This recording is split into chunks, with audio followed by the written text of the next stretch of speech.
El cadàver del director del museu s'ha trobat al seu despatx. Al seu voltant, desenes de pistes i només 6 sospitosos. La missió del visitant és saber qui va disparar l'arma del crim i posar-li cara a l'assassí. Per no equivocar-se, compta amb l'ajuda de la policia tècnica i científica que ja s'ha passejat per l'escenari del crim. Primer ha de saber quan es va produir la mort. Feia 3 dies i 7 hores que havia mort. Sí, quan el van trobar. L'autòpsia desvetlla que el director va morir d'un tret al cor. Gràcies a aquest simulador podrem saber la trajectòria de la bala.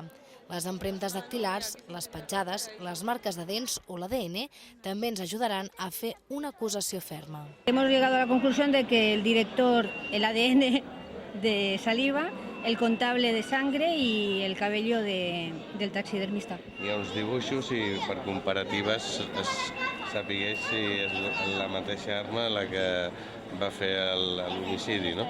Al final de la investigació, la llista de sospitosos es redueix a 3. L'antiquari, el comptable i el taxidermista.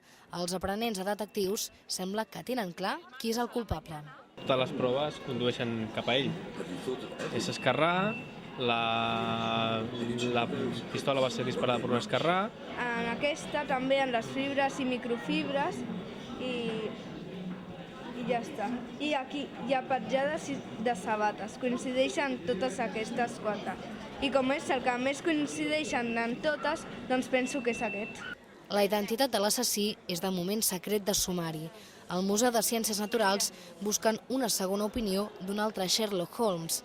Els interessats poden presentar-se com a voluntaris fins al gener de 2009.